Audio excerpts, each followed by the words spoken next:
मैं 6 साल की थी जब मेरी माँ ने मुझे छोड़ा। उस दिन बारिश हो रही थी। मैं एक छोटी सी गुड़िया को चादर में लपेटे हुए थी और माँ जल्दी जल्दी कुछ सामान बैग में रख रही थी। मेरे हाथ में दूध की बोतल थी और मैं बार बार माँ को पुकारते हुए उनके पीछे पीछे जा रही थी। मम्मी, आप कहाँ जा रही हो? मुझे भी साथ ले चलो ना। मम्मी ने एक बार मेरी तरफ देखा और फिर नजरें चुरा ली। शायद उनकी आंखों में शर्मिंदगी थी या फिर बस एक बेबसी। उन्होंने मेरा गाल थपथपाया जैसे किसी को चुप कराने के लिए किया जाता है। फिर वो दरवाजे की तरफ बढ़ी। बाहर एक मोटरसाइकिल खड़ी थी जिस पर एक अजनबी आदमी बैठा हुआ था। मेरे पापा की नजर जैसे ही उस पर पड़ी, उन्होंने सख्त चेहरा बनाते हुए पूछा, कौन है ये? कहाँ जा रही हो? माँ ने सिर्फ इतना कहा, मैं अब और ऐसी जिंदगी नहीं जीना चाहती। और ये बच्ची, पापा ने मेरी तरफ इशारा किया, ये अब तुम्हारी है, संभालो। माँ पलटी, दरवाजा बंद हुआ और मेरी जिंदगी की पहली बुनियाद उजड़ गई। उस दिन मैंने जाना कि जुदाई की कोई आवाज नहीं होती, बस एक दरवाजा बंद होता है और सब कुछ खामोश हो जाता है और बदल जाता है। अगले दिन हमारे घर पर मोहल्ले की औरतें आईं। चुपके चुपके बातें हो रही थीं। एक ने कहा, अरे आजकल की औरतें वफा की मूरत नहीं होती। तो दूसरी ने कहा, बेटी को छोड़कर भाग गई, भगवान बचाए ऐसी औरत से। मैं कोने में बैठी अपनी गुड़िया को सहला रही थी। मुझे उस वक्त भागने शब्द का मतलब तक समझ में नहीं आता था, लेकिन लोगों की नजरों में कुछ ऐसा था जो चुभता था, बेरहम और कठोर। मेरे पापा ने उस दिन के बाद से मुझसे बात करना भी काफी कम कर दिया। जब मैं उन्हें पापा कहकर बुलाती तो वो मुझे झिड़क देते, चुप कर, ज्यादा बेकार की बातें मत किया कर। मुझे लगने लगा कि शायद अब मैं उन्हें पसंद नहीं, जैसे मैं उस औरत की कोई निशानी हूँ जो उन्हें बदनाम करके चली गई। एक दिन उन्होंने हॉस्टल में ले जाकर मेरा एडमिशन करवा दिया। वहां पहुंचकर प्रिंसिपल सर ने मेरा हौसला बढ़ाया और कहा, खूब मेहनत करना और हर सब्जेक्ट में अच्छे नंबर लाना। मैंने खामोशी से सिर हिलाया। मेरे पापा बिना कुछ कहे वहां से चले गए। अब हॉस्टल ही मेरा घर बन गया था। वहां मुझे माँ के ताने नहीं मिलते थे और ना ही मोहल्ले वालों की जहरीली नजरें। वहां सिर्फ मैं थी। वहां पर कई सारी लड़कियां थीं जो अपनी अपनी मंजिल की तलाश में थीं, लेकिन मैं किसी और ही सफर पर थी। मेरे मन में बहुत सारे सवाल उबल रहे थे। क्या सबकी माँ ऐसे ही करती है? क्या एक दिन मैं भी ऐसी ही बन जाऊंगी? कभी कभी जब सारी लड़कियां रात को सो जाती थीं, तो मैं चुपके से रोती थी। मेरी सिसकियां दबकर रह जाती थीं, जैसे सब कुछ टूट रहा हो। एक दिन मैंने अपने टीचर से पूछ कर कहा, अगर कोई माँ अपनी बेटी को छोड़ दे तो क्या वो कोई पाप करती है? उन्होंने ध्यान से मुझे देखा और फिर धीरे से बोली, बेटी, भगवान सबके हालातों को जानता है। वो माँ को भी आजमाता है और बेटी को भी, लेकिन कभी किसी गुनाह को दूसरे पर मत डालना। मैं उस वक्त उनके शब्दों का मतलब नहीं समझी थी, लेकिन वो मेरे दिल में बैठ गए थे। जब कभी पापा हॉस्टल में आते तो वो सिर्फ प्रिंसिपल या मेरे टीचर्स से बात करते। मैं दूर खड़ी होकर उन्हें देखती रहती। एक बार मैंने हिम्मत करके कहा, पापा, आप मुझे घर ले जाएंगे? उन्होंने मेरी तरफ ध्यान से देखा, जैसे मैं कोई सवाल पूछने की हिम्मत नहीं रखती हूँ। अभी तुम्हें और पढ़ना है, इसीलिए यहीं रहो। और फिर वो वहां से चले गए। उस रात मैंने सोचा कि मेरी माँ ने मुझे शारीरिक रूप से छोड़ दिया और मेरे पिता ने भावनात्मक रूप से। मैं अब उन दोनों से बहुत दूर हो चुकी थी। दिन महीनों में बदले और महीने सालों में। मैं हमेशा अपनी पढ़ाई में बिजी रही, लेकिन मेरे अंदर कोई जगह खाली सी रही। हर दिन की तरह सुबह 7 बजे क्लासेस, दोपहर में लंच, शाम को दौड़ और फिर रात को दिन भर के पाठ का रिवीजन। मैं वहां दूसरी लड़कियों से कम बात करती थी। वे कहती, सोनाली तुम बहुत चुप रहती हो, क्या तुम्हें बात करना अच्छा नहीं लगता? मैं बस मुस्कुरा कर रह जाती। स्कूल में एनुअल फंक्शन डे हुआ तो प्रिंसिपल सर ने मुझे एंकरिंग के लिए चुना। जब मैं स्टेज पर गई तो मेरी आवाज में थोड़ी घबराहट थी, लेकिन शब्द साफ थे। पूरा हॉल खामोश हो गया। प्रोग्राम के बाद सबने कहा, सोनाली, तुमने आज दिल जीत लिया। मैंने सर झुका लिया। बस दिल में एक ख्वाहिश थी, काश पापा यहाँ होते तो वो भी मुझे देखते और शायद उनका सिर फख्र से ऊंचा हो जाता। अगले दिन जब वो मुझे लेने आए, शायद किसी काम से बाहर जाना था, तो मैंने हिम्मत करके कहा, पापा, कल स्कूल के प्रोग्राम की एंकरिंग मैंने की थी। सबने मेरी तारीफ की। उन्होंने मेरी तरफ एक लम्हे को देखा, फिर बोले, ये सब करना तुम्हारा फर्ज है, इसलिए तारीफ पर खुश होने की जरूरत नहीं है। मैं ये सुनकर खामोश हो गई। मेरे पापा के दिल में औरतों के लिए नफरत थी, शायद माँ की वजह से या फिर किसी और पुरानी तलखी के कारण। वो अक्सर कहते, औरत अगर सीधी राह पर चले तो घर को स्वर्ग बना देती है, वरना नरक के दरवाजे खुलते हैं। मैं अच्छे से जानती थी कि वो सिर्फ बात नहीं कर रहे थे, वो मेरी माँ को कोस रहे थे और मेरे वजूद को भी। एक दिन वो मुझे प्रिंसिपल सर के घर ले गए, जहाँ उनकी पत्नी कुछ बच्चों को धार्मिक शिक्षा दे रही थी। वहां जाकर मुझे एहसास होने लगा कि अब बस यही सब मेरी दुनिया बन चुका है। प्रिंसिपल सर की पत्नी बहुत नरम दिल थी, लेकिन जब उन्होंने मुझसे पूछा, तुम्हारे घर में कौन कौन है, तो मेरा दिल सहम गया। मैंने कहा, बस पापा हैं और मैं। एक बार प्रिंसिपल सर ने पापा से कहा, भाई साहब, अभी तो बच्ची काफी छोटी है, इसे कुछ वक्त घर पर भी मिलना चाहिए, थोड़ा अपने पिता की देखभाल की भी जरूरत है। मेरे पापा ने बड़े ही ठंडे लहजे में जवाब दिया, इसकी देखभाल करके भला क्या करना है? लड़कियों को अगर ज्यादा सर पर चढ़ा दो तो वही होता है जो मेरे साथ हुआ। ये सुनकर प्रिंसिपल सर चुप हो गए। एक बार मैं बहुत बुरी तरह से बीमार हो गई।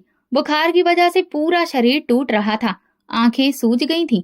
प्रिंसिपल सर ने पापा को बुलाया। वो आए, मुझे देखा और कहने लगे, इतनी सारी फैसिलिटीज दी गई हैं, फिर भी आखिर रही ये कमजोर की कमजोर ही। चलो अब तुम आराम करो।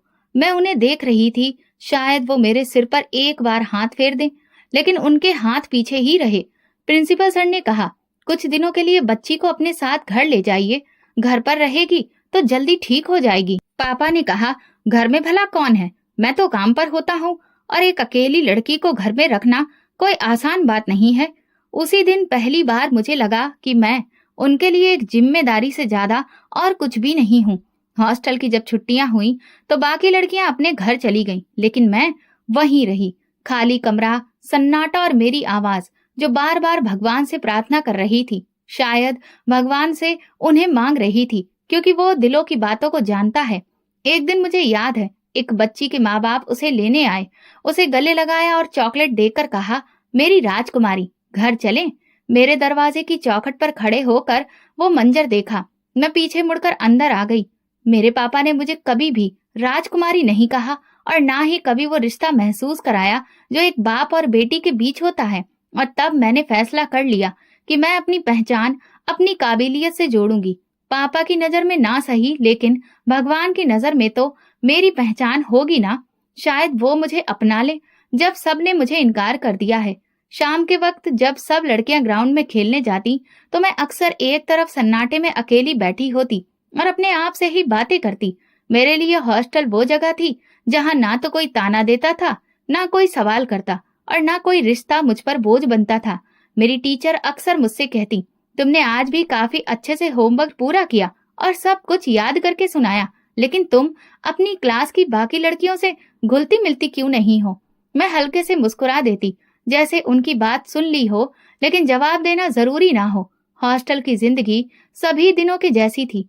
मेरे साथ की लड़कियां अक्सर हंसी मजाक करती, आपस में अपने घरों की बातें करती, माँ के पकवानों की, भाइयों के किस्सों की, होली दिवाली की तैयारियों की। मैं चुपचाप सुनती रहती, क्योंकि मेरे पास बताने को कुछ भी नहीं होता था।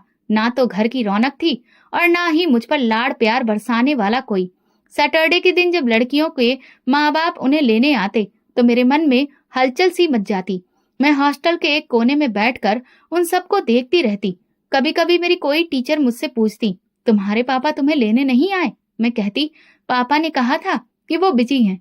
हालांकि पापा ने कुछ भी नहीं कहा होता और ना ही वो कभी आए होते। एक बार मेरे सीने में दर्द हुआ तो मेरी टीचर ने ऑफिस के फोन से पापा को कॉल किया। कुछ देर बाद जब वो आए तो उनका लहजा पहले की तरह ही सख्त था। क्या हुआ? अब हर वक्त कुछ ना कुछ बहाना होता है तुम्हारा। प्रिंसिपल सर ने कहा, इसकी तबीयत वाकई में खराब है, डॉक्टर को दिखा दीजिए। पापा ने डॉक्टर को दिखाने के बजाय हॉस्टल के पास की दुकान से एक दवा खरीद ली और कहा, ये लो, अगर कुछ होगा तो प्रिंसिपल सर खुद ही देख लेंगे। फिर वो चले गए। मैंने वो गोली पानी से निकली, दिल में एक चुभता हुआ सवाल दबा रहा। हॉस्टल में एक लाइब्रेरी थी।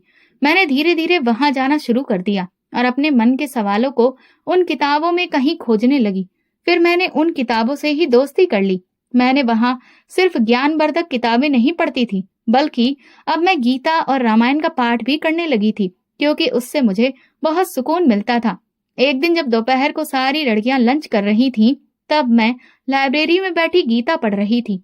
उसी वक्त मेरी इंग्लिश टीचर अनीता मैम मेरे पास आई। सोनाली, तुमने खाना नहीं खाया? हाँ, अभी मन नहीं था। बेटी, खाली पेट से कोई कभी कुछ नहीं सीख सकता। मैंने सिर हिलाया और चुपचाप उनके पीछे पीछे डाइनिंग एरिया में आ गई। हॉस्टल की जिंदगी में वक्त धीरे धीरे रेंगता था। कभी कभी कोई प्रोग्राम या इवेंट हो जाता तो जरा रंग आ जाता, लेकिन मेरा मन उन प्रोग्राम्स में भी नहीं लगता था। मैं बस खामोशी से अपना काम करती और फिर अपने कमरे में लौट आती। कभी कभी हॉस्टल से बाहर जाने की इजाजत मिलती थी। बाकी लड़कियां जूस, चिप्स या खिलौने खरीदती। मैं हमेशा एक नोट बचाकर अनीता मैम से कोई अच्छी किताब खरीदने के लिए कहती। तुम्हें और कुछ नहीं चाहिए? नहीं, वो हैरानी से पूछती। बस कोई अच्छी किताब चाहिए। वो अपना सिर हिला देती, जैसे कि मेरी बात समझ गई हो। एक दिन एक नई बच्ची हॉस्टल में आई। उसका नाम अन्नू था। बहुत बातूनी, शौक मिजाज, जिंदा दिल, हर वक्त किसी न किसी को हंसा रही होती। एक दिन वो मेरे पास आई और बोली, सोनाली, तुम हमेशा इतनी गंभीर क्यों रहती हो? लगता है कि तुम्हें कभी प्यार से किसी ने गले नहीं लगाया। तुम्हें हंसी नहीं आती क्या? मैंने धीरे से कहा, आती है, लेकिन कब ये याद नहीं। अन्नू मेरे करीब आई और उसने मुझे जोर से गले लगा लिया। मैं हैरान रह गई। बरसों बाद शायद किसी ने मुझे गले से लगाया था, बिना किसी ताने के, बिना किसी शक के। उस लम्हे मुझे एक अजीब सा सुकून मिला। फिर धीरे धीरे साल दर साल बीतते चले गए। हॉस्टल की पढ़ाई जब पूरी हुई तो हमारे लिए फेयरवेल पार्टी रखी गई। मेरे प्रिंसिपल सर ने मुझे अपने हाथ से मेडल पहनाया, जिस पर मेरी रैंक फर्स्ट लिखी हुई थी। मेरे दिल में एक अजीब सा सुकून था। बचपन से लेकर अब तक के सारे दिन, सारी रातें, सब ठीक है और सारी खामोशियां एक लम्हे में आकर ठहर गईं। अनीता मैम ने कहा, सोनाली, अब तुम्हारी अगली मंजिल तुम्हारा घर है। वहां जाकर भी अपनी काबिलियत और समझ को हमेशा साथ रखना। मैंने उनकी बात पर सर हिलाया, लेकिन अंदर से कुछ खाली था। पापा आए, लेकिन इस बार थोड़ा अलग लग रहे थे। शायद वो खुश थे या फिर लोगों के सामने गर्व महसूस कर रहे थे। मेरे गले में पड़े मेडल को देखते हुए बोले, चलो अब तुम घर आ जाओ। रास्ते में वो ज्यादा बात नहीं कर रहे थे। मैंने गाड़ी की खिड़की से झांकते हुए सोचा, क्या वाकई घर अब मेरा है? ये भी कोई नई परीक्षा है जो हॉस्टल में होती थी। घर पहुंचकर एहसास हुआ कि ये तो वही पुरानी बेजान दीवारें हैं, वही फर्नीचर, लेकिन सब बेजान लगता था। पापा ने मुझसे कहा, ये तुम्हारा कमरा है, अब तुम यहीं रहो और सुबह उठकर रोज पूजा पाठ जरूर करना। मैंने देखा, कमरा साफ था लेकिन खाली। दीवारों पर कुछ भी नहीं था, बस एक कालीन, एक पंखा और एक साइड में छोटा सा मंदिर। कुछ दिन ऐसे गुजरे जैसे कि सब कुछ ठीक हो रहा हो। मैं घर के कामों में पापा की मदद करती थी। एक दिन मैंने उनके कपड़े प्रेस किए तो वो बोले, तुमने तो इसे अच्छे से सीख लिया है, कुछ बात समझ में आने लगी है। मुझे लगा कि शायद पापा बदल गए हैं, लेकिन मेरी ये खुशी जल्दी ही टूट गई। एक दिन पापा ने कहा, सोनाली, मुझे तुमसे कुछ बात करनी है। मैं चुपचाप सुनने लगी। मुझे सऊदी अरब जाना है और अगले महीने की फ्लाइट है। मैंने उनसे हैरत से पूछा, और फिर मैं तुम्हें चाचा के घर भिजवाने के बारे में सोच रहा हूँ। वो अपने परिवार को अच्छे से संभाल रहे हैं, शायद तुम्हें वहां पर कुछ सुकून मिल जाए। मैंने नजरें झुका ली, फिर हिम्मत करके कहा, पापा, मैं यहाँ पर ही रह लूंगी, अकेली रह जाऊंगी, लेकिन आपके अलावा किसी और के रहमो करम पर नहीं रहना चाहती। उन्होंने बड़ी ही सख्ती से मुझे देखा। अकेली लड़की को छोड़ना बिल्कुल भी ठीक नहीं है। वैसे भी तुम्हारे बारे में मोहल्ले में पहले ही बहुत सी बातें हो चुकी हैं, तुम्हें समझ में नहीं आता। फिर अगले दिन वो मुझे लेकर चाचा के घर पहुंच गए। दरवाजा चाची ने खोला। उनके चेहरे पर नापसंदगी साफ ही झलक रही थी। भाई साहब, आप यहाँ? सब ठीक तो है? सोनाली को कुछ समय के लिए आपको यहाँ पर ही रखना है। चाची तुरंत बोली, अरे नहीं भैया, मुझसे ये नहीं होगा। मैं तो खुद अपने बच्चों और घर के कामों में ही जुटी रहती हूँ। और फिर आपको तो पता है ना कि लोग क्या कहते हैं। पापा के माथे पर बल पड़ने लगे। क्या मतलब? चाची तुरंत बोली, अरे जिसकी माँ भाग गई हो उस पर हम कैसे भरोसा करें? हमारे अपने भी बच्चे हैं। कल को अगर कोई बात हो गई तो भला कौन जवाब देगा? चाचा खामोश खड़े थे। उन्होंने ना हाँ की न ना की, बस चुप रहे। वहां पर फिर पापा ने कोई भी बात नहीं की, लेकिन रास्ते में गाड़ी रोक कर बोले, ये सब तेरी माँ की वजह से है। आज मैं तेरी वजह से ही इनकार सुन रहा हूँ। मुझे शर्मिंदा कर दिया तूने। मैं चुप रही। कुछ कहती तो शायद और बहुत कुछ सुनना पड़ता। अगले दिन पापा ने फोन पर अपनी बहन से बात की, वही बहन जो कभी मेरे सिर पर हाथ फेरा करती थी। अगर तुम सोनाली को कुछ समय के लिए अपने घर पर रख सको। फोन बंद करते ही पापा ने कहा, बस अब तुम अपनी बुआ के घर जाओगी और वहां पहुंचकर तुम्हें अपनी जुबान बंद रखनी है। वहां कोई भी तुम्हारी खुशामद नहीं करेगा। मैंने कपड़े समेटे और अगले ही सुबह हम बुआ के घर पहुंच गए। बुआ ने दरवाजा खोला। उनके चेहरे पर हल्की सी मुस्कुराहट थी, लेकिन आंखों में सवाल। बस कुछ दिन की ही बात है, पापा ने कहा। बुआ बोली, हाँ ठीक है, देखते हैं, लेकिन सोनाली को समझा दो, यहाँ कोई लाड़ प्यार नहीं है। काम करेगी, जुबान बंद रखेगी और अपने कमरे में रहेगी। पापा ने मुझे देखते हुए कहा, याद है जो कहा गया है? मैंने सिर हिला दिया। घर के अंदर दाखिल होते ही एक ठंडी हवा मेरे चेहरे से टकराई, जैसे किसी नए इम्तिहान के लिए मैं यहाँ आई हूँ। जो कमरा दिया गया वो बहुत साधारण सा था। एक सिंगल बेड, एक पुराना पर्दा और एक दराज थी। पापा अगले दिन चले गए। जाते हुए ना तो उन्होंने मेरे सिर पर हाथ रखा, ना कोई बात की। बुआ के घर में सुबह तड़के ही मेरी आंख खुल गई। नहा धोकर मैं भगवान के सामने बैठ गई और प्रार्थना करने लगी, हे भगवान, मैं जहां भी रहूं बस मुझे कभी अकेला मत छोड़ना। लेकिन मैं जानती थी कि इस दुआ का असर सिर्फ मेरी खामोशी में ही था, क्योंकि मेरी परीक्षा की शुरुआत हो चुकी थी। बुआ के घर का माहौल नियम कायदों से बंधा था, मगर साथ ही उसमें एक अजीब सा बोझ भी था।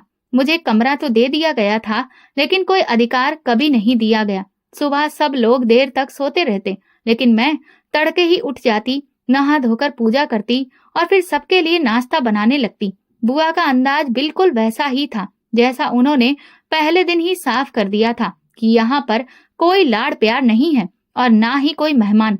मैं एक फर्ज हूँ जिसे बस निभाना है। बुआ का एक बेटा अतुल दिन भर घर में ही रहता था। ना किसी ऑफिस का कामकाज, ना ही कोई पढ़ाई लिखाई, बस मोबाइल पर ऊंची आवाज में गाने सुनना और लोगों को अजीब नजरों से घूरना। शुरू में तो वो मुझसे दूर रहता था, मगर कुछ समय बाद उसकी नजरें मेरे आसपास घूमने लगी। मैं जहां भी जाती लगता जैसे वो मुझे घूर रहा हो। किचन में काम करते हुए मैं अक्सर पीछे मुड़कर देखती, वो दरवाजे के उस पार खड़ा होता, जैसे खुद को छुपा रहा हो, लेकिन मुझे डराने के लिए काफी था। एक दिन मैंने हिम्मत करके कहा, बुआ जी, अगर अतुल को मुझे कुछ कहना है तो वो सामने आकर कह दे, इस तरह से नहीं, ये सब अच्छा नहीं लगता है। क्या कहा?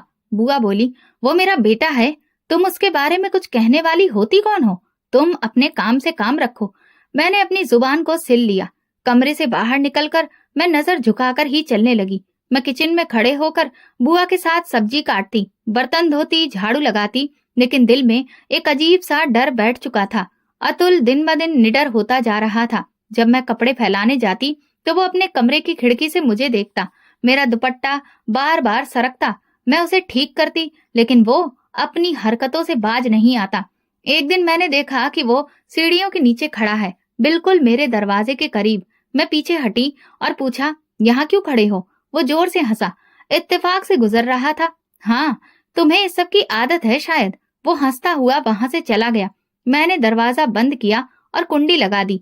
मेरे दिल में बेचैनी थी, लेकिन किसी से कुछ भी कहना मुमकिन नहीं था। एक दिन की बात है, जब मैं आंगन में झाड़ू लगा रही थी। बुआ किचन में थी और अतुल आंगन की सीढ़ियों से टेक लगाकर मुझे घूर रहा था। हर वक्त बस पूजा पाठ ही करती रहती हो, इसके अलावा और भी कुछ कर लिया करो। उसकी बातों का मतलब मेरी समझ से परे था। मैं चुप रही। मेरे कदम तेज हो गए। हाथ में पकड़ी हुई झाड़ू भी तेज तेज चलने लगी और धड़कन भी। जैसे ही बुआ किचन से निकली, अतुल ने अपनी नजरें तुरंत दूसरी तरफ घुमा ली। सोनाली, झाड़ू सीधी लगाओ, ये कौन सा तरीका है? जी बुआ जी। रात को मैंने दरवाजा अंदर से बंद कर लिया और पहली बार रात के उस समय मुझे एक अजीब सा डर लग रहा था। इसीलिए मैं बार बार भगवान का नाम ले रही थी। मैं कोई जालिम नहीं थी, लेकिन मुझ पर जुल्म बढ़ता जा रहा था। मैं एक बार फिर बुआ के पास गई। अगर अतुल गानों की आवाज थोड़ी धीमी कर दे तो पूजा पाठ करना थोड़ा आसान हो जाएगा। बुआ ने तुरंत ही हाथ झटक कर कहा, वो इस घर का बेटा है, जो दिल चाहेगा वो करेगा, तुम ही अपना तरीका बदलो। अब तो कमरे के बाहर कदमों की आहट भी रोजाना की बात बन चुकी थी। कभी रात के वक्त कोई दबे पांव मेरे दरवाजे के बाहर रुकता, सांसों की आवाज सुनाई देती, फिर वो धीरे से चला जाता। अतुल अपनी मौजूदगी दर्ज कराने लगा था। वो जब भी मुझे बर्तन धोते देखता तो कुछ न कुछ कहकर गुजर जाता। कितना काम करोगी सोनाली, कभी तो आराम कर लिया करो, हम भी हैं तुम्हारी मदद को। मैं जवाब नहीं देती, मेरी खामोशी ही मेरी ढाल थी। एक दोपहर की बात है, मैं आंगन में झाड़ू लगा रही थी। अतुल टीवी वाले कमरे से निकल कर आया और एकदम मेरे करीब आकर बोला, तुम्हें एक बात कहूं सोनाली, तुम जितनी खामोश हो उतनी ही खतरनाक लगती हो मुझे। तुम्हारी खामोशी बहुत कुछ कहती है। मैंने झाड़ू रख दी और तुरंत अंदर जाने लगी। उसने मेरा रास्ता रोक लिया। ऐसे तुम्हें जाने की इजाजत नहीं है, कुछ तो बोलो। उसी पल बुआ अंदर से निकली। वो रुकी नहीं, बस दूर से बोली, सोनाली पानी का जग कमरे में रख देना और साथ में गिलास रखना मत भूलना। मैंने झट से रास्ता बदला और किचन की तरफ चली गई। मेरे अंदर कुछ टूट रहा था लेकिन जुबान बंद थी। अगली सुबह मैंने ये तय कर लिया कि बुआ से बात करूंगी। दोपहर के वक्त जब वो सोफे पर बैठकर टीवी देख रही थी, मैं उनके पास गई। बुआ, मुझे आपसे कुछ कहना है। उन्होंने रिमोट रखकर कहा, हाँ हाँ बोलो। अतुल, वो मुझे अजीब तरह से देखता है, बातें भी ऐसी करता है जो अच्छी नहीं लगती। मैं बहुत घबरा जाती हूँ। उनका चेहरा फौरन बदल गया। क्या कह रही हो तुम? क्या इल्जाम लगा रही हो मेरे बेटे पर? मैं इल्जाम नहीं लगा रही, बस। उन्होंने तुरंत बीच में ही काट दिया। बहुत बोल लिया तुमने। वही हो ना जिसकी माँ घर से भाग गई थी, जैसी माँ वैसी बेटी। अब तो मेरे बेटे को भी बदनाम करेगी। मेरे पैर कांपने लगे। मैंने उनसे प्रार्थना की, ऐसा कुछ भी नहीं है, मैं तो बस चाहती हूँ, बस कर। मेरे बेटे पर उंगली उठाने से पहले अपने गिरेबान में झांक कर देखो। तुम्हारी माँ ने जो किया वो सारी उम्र के लिए तुम पर दाग बन गया है। मैं खामोशी से पलट गई। दिल चाहा कि जमीन फट जाए और मैं उसमें समा जाऊं। मेरे शब्द मेरे ही खिलाफ गवाही बन गए थे। उसी दिन के बाद से अतुल का रवैया और भी ज्यादा बेबाक हो गया था। वो बार बार मेरे कमरे के आसपास मंडराने लगा। कभी दरवाजे पर धक्का देता तो कभी मुझे रास्ते में रोक लेता। एक बार जब मैं आंगन में कपड़े सुखा रही थी तो वो पीछे से आकर बोला, बुआ से शिकायत करके क्या मिला तुम्हें? अब चुप रहना ही बेहतर है, वरना। मैं जल्दी जल्दी सारे कपड़े समेट कर अंदर आ गई। उस रात मेरी नींद गायब थी। दिल में खौफ था, दिमाग में सवाल और आत्मा पर बोझ। सुबह जब भगवान के आगे बैठी तो आंखों से आंसू बहने लगे। बहुत सारे शब्द नजर आ रहे थे लेकिन वे कहीं खो चुके थे। बुआ ने मेरी हालत पर कोई ध्यान नहीं दिया। वो बस इतना चाहती थी कि सारा काम वक्त पर हो, घर साफ हो और उनका बेटा खुश हो। एक दिन अतुल का दोस्त घर आया। उस वक्त मैं किचन में थी। उसने खाने को कुछ मांगा। जब मैं ट्रे में बिस्किट और चाय लेकर गई तो उसके दोस्त ने मुझे घूर कर देखा और फिर हंसकर बोला, अरे वाह अतुल, तुमने तो अपने घर में कोहिनूर का हीरा छुपा रखा है।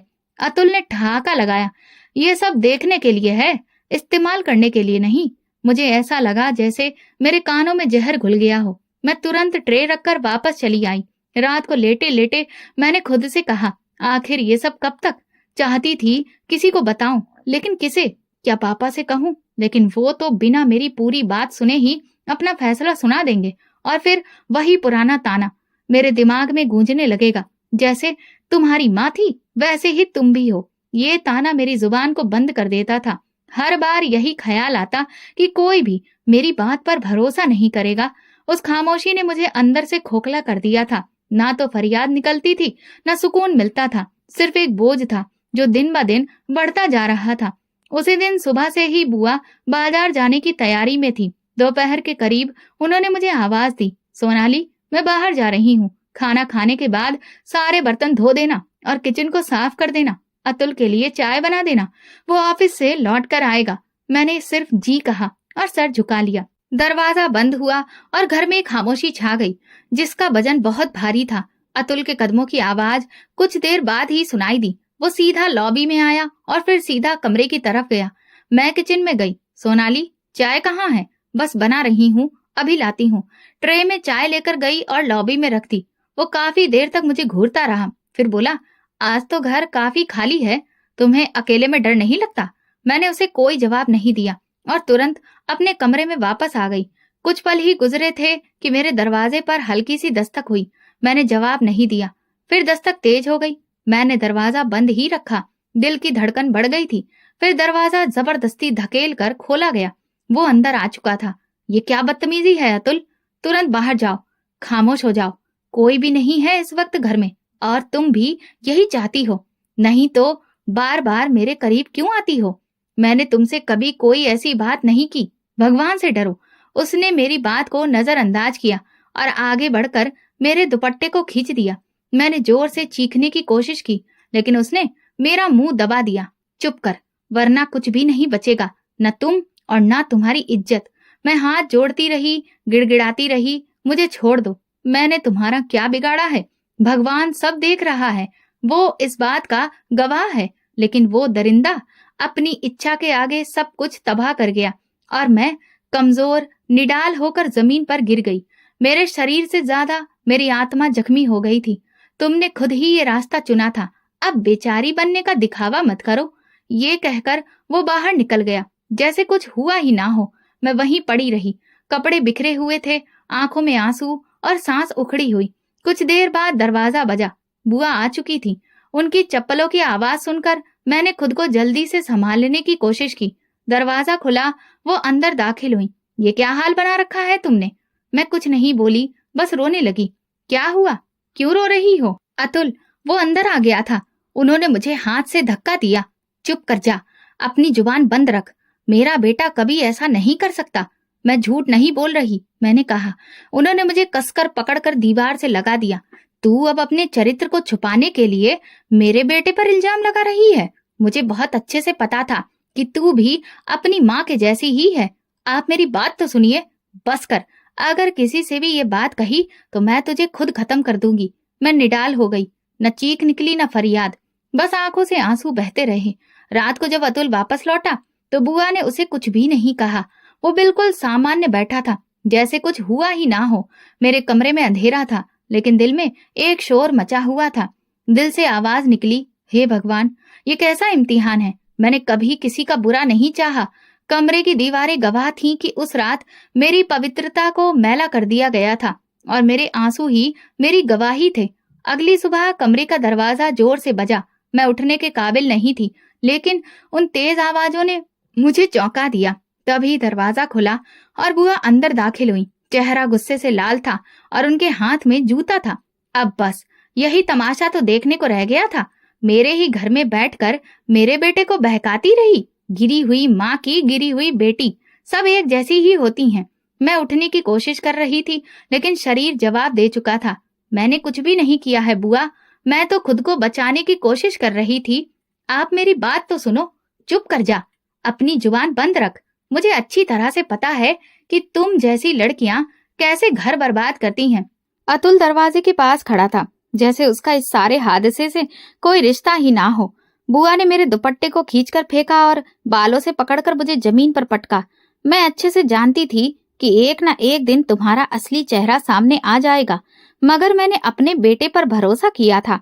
अब कोई शक नहीं रहा कि ये सब तुमने ही प्लान किया था। बुआ, भगवान की कसम, मैं बेकसूर हूँ। मैं लगातार रो रही थी, हाथ जोड़ रही थी। बुआ ने मुझे धक्का देकर फिर जमीन पर गिरा दिया। फिर अतुल को इशारा किया, उठाओ इसको और साथ ले चलो, आज इसका नामो निशान मिटा दो। लेकिन मम्मी, अतुल ने हिचकिचाते हुए कहा, चुप कर। अगर तुम चाहते हो कि तुम्हारे बाप को कुछ भी पता ना चले तो जो मैं कह रही हूँ चुपचाप वही कर। अतुल ने एक पुराने नौकर को बुलाया, जिसकी आंखों में एक पल को थोड़ा तरस जरूर आया, लेकिन वो अतुल की नजरों से डर गया।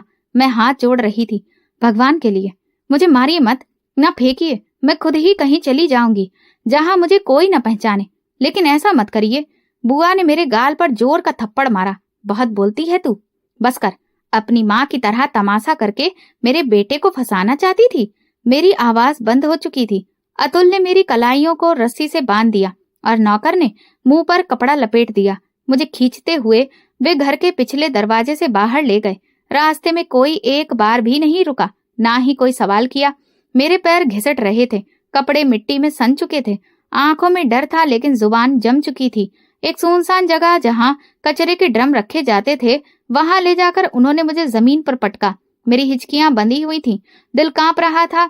यही ठीक जगह है, यहाँ किसी को भी कुछ पता नहीं चलेगा, अतुल ने नौकर से कहा। लेकिन साहब, ये तो गलत है, ये गुनाह है। मुंह बंद कर। तेरी नौकरी अभी बाकी रखनी है ना, या नहीं? नौकर चुप हो गया। मुझे उठाकर ड्रम के पास फेंक दिया गया। मेरे मुंह पर टेप था, हाथ बंधे हुए थे, आंखें बंद होने लगी थीं। दिल में बस एक ही बात गूंज रही थी, हे भगवान, मैंने ऐसा कौन सा गुनाह किया था? मैंने आपकी भक्ति में कभी कोई कमी नहीं रखी, आपका नाम हमेशा इज्जत से लिया, तो आपने मुझे इस तरह बेसहारा क्यों छोड़ दिया? सांस धीरे धीरे बंद होने लगी थी। मैंने धीरे से आसमान की तरफ देखा, जैसे मेरे और भगवान के बीच बस कुछ ही पल की दूरी रह गई हो। फिर जैसे कुछ सुनाई ही नहीं दिया। हर आवाज, हर शिकायत, हर सदा, सब कुछ खामोशी में बदल गया। मेरे लिए वक्त वहीं रुक चुका था, शरीर बेजान, मगर दिल अभी भी सवाल कर रहा था। शायद वही फरियाद थी जो खामोशी में सुनी जाती है। कमरे की छत हल्की धुंधली सी दिखाई दे रही थी। आंखें खुली तो सांस लेने में दिक्कत हो रही थी, मगर शरीर में हल्की हल्की हरकत थी। मन में एक ही सवाल घूम रहा था, मैं अभी जिंदा हूँ? मैंने गर्दन मोड़कर देखा तो वही कमरा, वही बुआ, वही घर। मैं हैरान रह गई, ये कैसे मुमकिन हो सकता है? दरवाजा खुला। एक अजनबी लेकिन सख्त आवाज सुनाई दी, सोनाली, तुम होश में आ गई हो? एक जवान लेकिन साफ चेहरा लिए लड़का मेरे सामने था। उसके पीछे ही बुआ खड़ी थी, लेकिन उनके चेहरे पर सख्ती, गुरूर या नफरत नहीं, बल्कि खामोशी और बेचैनी थी। तुम मुझे नहीं जानती, मेरा नाम समीर है, अतुल का बड़ा भाई। मैं एकदम संभल कर बैठने लगी, लेकिन मेरा शरीर साथ नहीं दे रहा था। तुम घबराओ नहीं, अब तुम सुरक्षित हो। ये सब कैसे? मैंने हल्के लहजे में पूछा। बुआ ने अपना मुंह मोड़ लिया। समीर ने आगे बढ़कर मेरे पास कुर्सी पर बैठते हुए कहा, मैं कल रात लंदन से आया था। जैसे ही घर पहुंचा, एक नौकर ने बताया कि घर में कुछ अजीब हुआ है। अतुल की हरकतों का मुझे पहले भी अंदाजा था, लेकिन इस बार जो सुना वो हद से ज्यादा बढ़कर था। क्या बताया उसने? मैंने डर कर पूछा। सब कुछ। कहा कि माँ के हुक्म पर तुम्हें कचरे के डिब्बे में फेंक दिया गया था, और जब मैंने उस पर दबाव डाला तो उसने मुझे वो जगह बता दी। मैंने बेसाख्ता पूछा, तो आप मुझे वहां से बचा कर लाए? हाँ, तुम बेहोश थी, सांस बहुत हल्की हो चुकी थी। मैंने तुम्हें तुरंत अस्पताल पहुंचाया, लेकिन पुलिस को जानकारी देने से पहले सोचा कि तुम्हारा बयान जरूरी है, तुम्हें समझने की मोहलत दी जाए। बुआ ने पहली बार अपनी जुबान खोली। समीर, मैंने तुम्हें पहले ही बताया था कि ये लड़की घर का सुकून बर्बाद कर रही थी, अतुल को फंसा रही थी। समीर की नजरें एक लम्हे के लिए सख्त हो गईं। बस करिए माँ, सच सुनने की हिम्मत रखिए। ये लड़की नेक है। आपके बेटे ने इसकी इज्जत पर दाग लगाया और आपने इसे ही दोषी ठहराने की कोशिश की। अब और झूठ मत बोलिए। बुआ चुप हो गई। शायद बेटे के लहजे में वो बात थी जिसने उनके गुरूर को चुप करवा दिया। मैं अभी भी हैरान थी, आपने मेरी बात पर भरोसा कैसे कर लिया? क्योंकि मैं तुम्हारे जैसी लड़कियों को जानता हूँ, और अपने भाई को भी। ये पहली बार नहीं है, उसने पहले भी ऐसी हरकतें की हैं, लेकिन माँ हमेशा उसकी हरकतों पर पर्दा डालती रही। समीर की बातों में तल्खी थी, लेकिन सच्चाई छिपी नहीं थी। वो वही सच्चाई कह रहा था जो इससे पहले किसी ने भी नहीं सुनी थी। मैंने बड़ी मुश्किल से कहा, अब क्या होगा? अब इंसाफ होगा। अतुल को तुमसे शादी करनी होगी, और अगर उसने इनकार किया तो फिर मैं शादी करूंगा। उसे ये अधिकार नहीं कि किसी की इज्जत छीन ले और उसे लौटाए बिना चला जाए। बुआ तुरंत बोली, ये क्या कह रहे हो? शादी? वो भी इससे? हाँ, और आपको याद हो, आपने ही कहा था जो लड़की घर बर्बाद करे उसकी शादी या फिर उसका घर नहीं होता। लेकिन अब ये मेरे साथ रहेगी। बुआ ने गुस्से से कहा, तुम्हें शर्म नहीं आती? समीर ने तुरंत कहा, शर्म मुझे तब आई थी जब मैंने तुम्हें देखा था। एक माँ होकर मासूम लड़की को मारकर ड्रम में फेंकने की कोशिश की। तुमने तो माँ का रिश्ता भी गंदा कर दिया। उसी वक्त अतुल कमरे में आया और समीर को देखकर घबरा गया। यहाँ क्या हो रहा है? वही जो होना चाहिए। तुम्हें शादी करनी है सोनाली से? क्या? मैं? बिल्कुल भी नहीं। ठीक है, तो फिर मैं करूंगा, लेकिन तुम्हें इस घर में नहीं रहने दूंगा। तुमने अपनी माँ की परवरिश का सबूत दे दिया है, अब तुम्हारा कोई भरोसा नहीं रहा। अतुल चुपचाप पलट गया और बुआ के हाथों में हार साफ दिख रही थी। कमरे में सन्नाटा छा गया। समीर ने मेरी तरफ देखा। तुम्हारी जिंदगी का दरवाजा बंद नहीं हुआ है सोनाली, बस थोड़ा हिम्मत और रखना। मैंने पहली बार किसी की आंखों में अपने लिए इज्जत देखी, सुरक्षा देखी। मेरे अंदर जो रोशनी दब चुकी थी वो एक बार फिर से जलने लगी। अगर समीर नहीं आता तो शायद मैं एक लाश में बदल चुकी होती। मैंने धीरे से सिर हिलाया। मेरे पास उसके लिए शुक्रिया कहने के अलावा और कुछ भी नहीं था। सुबह हो चुकी थी और मैं भगवान के सामने हाथ जोड़कर बैठी थी। कमरे में हल्की सी दस्तक हुई। समीर कमरे में दाखिल हुआ। चेहरा संजीदा और नजरों में दृढ़ निश्चय था। सोनाली, आज बात पूरी करनी है, इंसाफ अधूरा नहीं रह सकता। मैं पीछे पलटी और धीरे से सिर हिलाया। दोपहर के वक्त हम सब लोग लॉन में जमा थे, समीर, बुआ और अतुल। अतुल कमरे के कोने में बैठा मोबाइल चला रहा था, जैसे उसे कोई फर्क ही नहीं पड़ता हो। समीर ने अतुल की तरफ देखा। माँ, आज अतुल को बोल दीजिए, सिर्फ एक सवाल, हाँ है या ना। बुआ चुप हो गई, उनके चेहरे पर साफ बेचैनी दिख रही थी। समीर ने अतुल की तरफ देखकर कहा, सोनाली से शादी करोगे या नहीं? अतुल ने इस बात को मजाक में उड़ा दिया। शादी? और वो भी इससे? मैं क्यों इससे शादी करूं? मेरे पास और भी बहुत काम है, मुझे इसका बोझ नहीं उठाना है। बुआ ने उसकी बाजू दबाई। चुप कर जा, अपनी जुबान संभाल कर रख। अतुल ने अपनी माँ की बात को नजरअंदाज करते हुए कहा, जिसे इतनी ही तकलीफ हो रही है तो खुद ही कर लेना शादी। समीर ने सख्त लहजे में आगे बढ़कर कहा, ठीक है तो मैं करूंगा शादी, आज और अभी।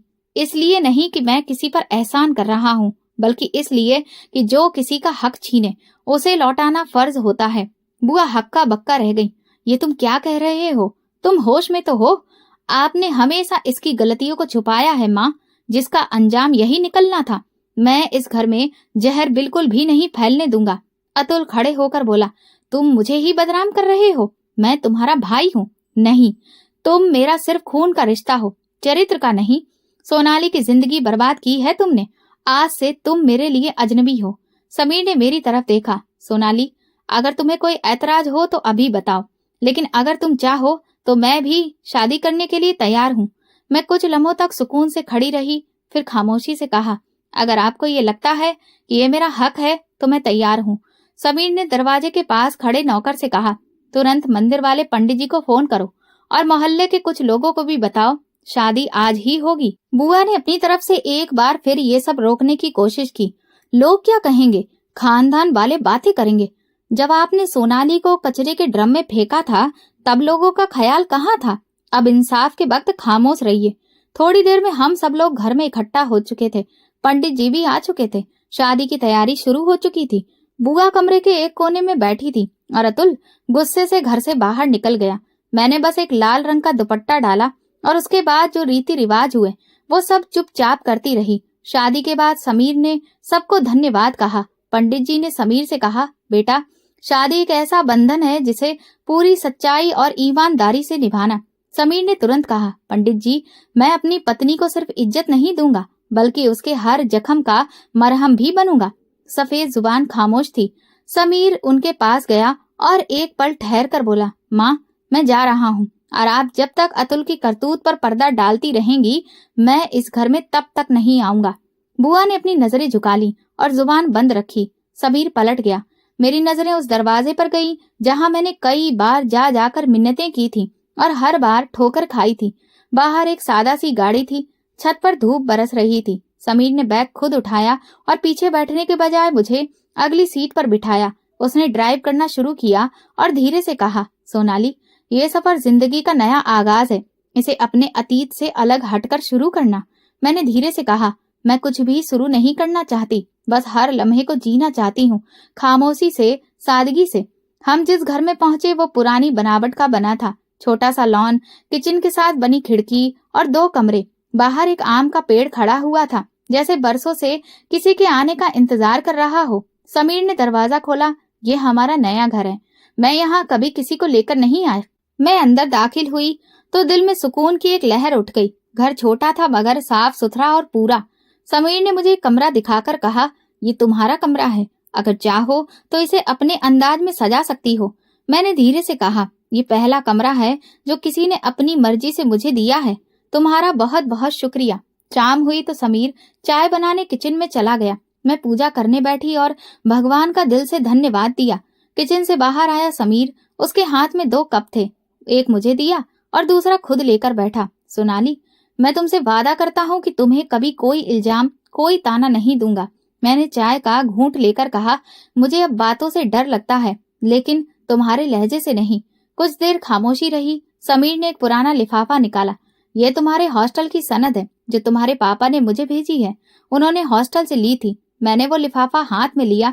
उस कागज पर साफ साफ मेरा नाम लिखा हुआ था। बरसों बाद अपना नाम पढ़कर आंखों में आंसू आ गए।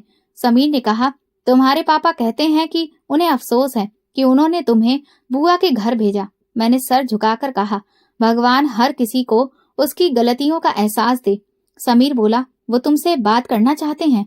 लेकिन मैंने कहा, अभी नहीं, तुम्हें थोड़ा और वक्त दो। मैंने सिर हिलाया। अगले दिन समीर ने किचन की अलमारी को ठीक किया। मैंने कहा, क्या यहाँ पर कुछ रह गया था? वो कहने लगा, नहीं, जो तुम्हारी इच्छा है वो तुम बनाओ। सारी चीजों को व्यवस्थित किया। छोटे छोटे लम्हे जो कभी भी इस जिंदगी में मुझे नसीब नहीं हुए थे, अब वो मुझे मिलने लगे थे। शाम को समीर ने कहा, मैं चाहता हूँ कि तुम अपनी पढ़ाई जारी रखो।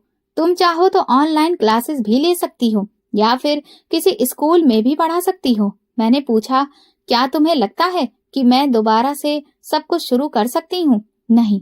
उसने कहा, मुझे पूरा भरोसा है कि हाँ, तुम कर सकती हो और तुम सिर्फ जिंदा रहने के लिए पैदा नहीं हुई हो सोनाली, तुम दूसरों को भी नई दिशा दिखाने के लिए पैदा हुई हो।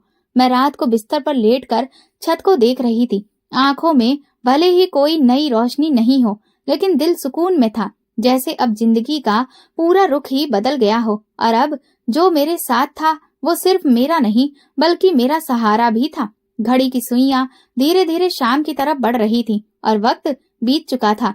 आंगन में मेरा छोटा बेटा साइकिल चला रहा था और बड़ी बेटी खिड़की के पास बैठकर अपना होमवर्क कर रही थी। मैं दरवाजे के पास बैठी चाय का कप पकड़कर सोच रही थी, ये वक्त कितना बदल गया है, लेकिन कुछ लम्हे, कुछ चीजें, कुछ एहसास वो कभी नहीं बदलते। समीर आज भी वैसा ही है, एक बेहतरीन पति, बच्चों की जिम्मेदारी लेने वाला बाप। उसने शादी के बाद ना कभी कोई सवाल किया, न शिकायत, बस सहारा दिया, सुरक्षा दी और एक नई पहचान। हम लोग इंग्लैंड में शिफ्ट हो चुके थे। यहाँ जिंदगी बहुत अच्छी थी, माहौल साफ सुथरा, सब कुछ नया था, लेकिन यादें अभी भी वैसी ही थी। एक कोने में जब भी बैठती तो अतीत की यादें अक्सर दिल में दस्तक देती थी। समीर कभी कभी कहता है, सोनाली तुम बहुत मजबूत हो, लेकिन तुम्हें मजबूत बनने का कोई शौक नहीं था। हालातों ने तुम्हें ऐसा बनाया। जिसके साथ भगवान हो उसे हालात भी तोड़ नहीं सकते, बस हिम्मत को बढ़ाते हैं। हमारी जिंदगी में नया मोड़ तब आया जब एक दिन समीर ने मेरे सामने अखबार की एक खबर रखी। अतुल को लंदन में एक लड़की की जिंदगी बर्बाद करने के इल्जाम में गिरफ्तार कर लिया गया है। उसे 5 साल की सजा सुनाई गई है। मैंने खबर को पढ़ा, खामोशी से देखा और उस अखबार को वापस रख दिया। समीर ने धीरे से कहा, मुझे अफसोस है कि वो सुधर ना सका। मैंने कहा, जिस दिल में पश्चाताप ना हो वहां नसीहत की कोई जगह ही नहीं होती। कुछ महीनों बाद खबर मिली कि बुआ को पैरालाइसिस हो गया है। अब वो बस बिस्तर पर ही पड़ी रहती थी। समीर ने अपनी जिम्मेदारी निभाते हुए उनकी देखभाल के लिए एक नर्स रख दी। कभी कभी वो खुद भी उनसे मिलने जाता, लेकिन मुझसे कभी नहीं कहा कि तुम मेरे साथ चलो। उसने कहा, तुम्हारी मौजूदगी उनके लिए सजा बनेगी और तुम्हारे लिए जख्मों की नुमाइश। ये घर तुम्हारा है, उनका नहीं। मैंने खामोशी से इस फैसले को मान लिया। समीर के घर में खुशियां थीं, बच्चों की हंसी थी, छोटे छोटे सपने थे। मैंने बच्चों को पढ़ाई के साथ साथ अच्छी शिक्षा देना भी शुरू किया। वहां मैं एक स्कूल में छोटे बच्चों को पढ़ाने लगी। कभी कभी किसी बच्चे की आंखों में मुझे अपना बचपन दिखाई देता था। मैं उनकी खामोशी को पहचानने लगी थी। एक बार एक बच्चे ने मुझसे पूछा, मैडम, अगर कोई हमें बुरा कहे तो क्या हम भी उसे बुरा जवाब दें? मैंने सिर्फ इतना कहा, नहीं बेटा, तुम बस भगवान पर भरोसा रखो। जो तुम्हें झुकाना चाहते हैं वे एक दिन खुद ही झुक जाएंगे। कभी कभी रात के सन्नाटे में जब सब लोग सो रहे होते, मैं कमरे में अकेले बैठकर अपने भगवान को याद करती और दिल ही दिल में कहती, भगवान, तुमने मुझे बहुत कुछ दिया, एक अच्छा पति, इज्जत, लेकिन कुछ जख्म ऐसे हैं जिन्हें तुम्हारे सिवा कोई नहीं जानता। मैंने अपनी बेटी का नाम मीरा रखा। समीर ने मुझसे पूछा, तुम्हें इस नाम से इतना लगाव क्यों है? मैंने कहा, मीरा ने दुनिया भर की जिल्लतें झेली, इल्जाम सहे, लेकिन उसने अपने कृष्णा पर हमेशा भरोसा रखा और फिर कृष्णा ने उसे इज्जत दी। मैं चाहती हूँ कि मेरी बेटी वो नाम बने जिस पर ये जमाना गर्व करे। मेरी जिंदगी का सफर अब पूरा हो चुका था। मैं अब एक अच्छी माँ, अच्छी पत्नी और एक अच्छी टीचर थी, लेकिन अंदर कहीं एक ऐसा गहरा कोना था जहाँ जख्म अब भी मौजूद थे। कभी कभार जब रात को समीर मेरे पास बैठता तो मेरे हाथ थाम कर पूछता, कभी कुछ याद आता है? मैं बस इतना कहती, याद आता है कि भगवान ने मुझे दोबारा जिंदगी दी, इज्जत लौटा दी, मगर कुछ चीजें वैसी की वैसी ही रहती हैं, सब्र की गहराई में दफन। समीर ने मेरी जिंदगी को खुशियों से भर दिया था और अब मुझे सुकून है कि भगवान ने मेरे इस सफर को इज्जत और गर्व से भर दिया है। बस कुछ जख्म ऐसे हैं जो शायद हमेशा ही ताजा रहेंगे। तो दोस्तों, अगर आपको हमारी कहानी पसंद आई हो तो कमेंट करके जरूर बताएं। वीडियो को लाइक करें और ज्यादा से ज्यादा शेयर करें। अगर आप चैनल पर नए हैं तो सब्सक्राइब जरूर करें और नोटिफिकेशन बेल दबाएं ताकि अगली अपडेट सबसे पहले आपको मिले। धन्यवाद।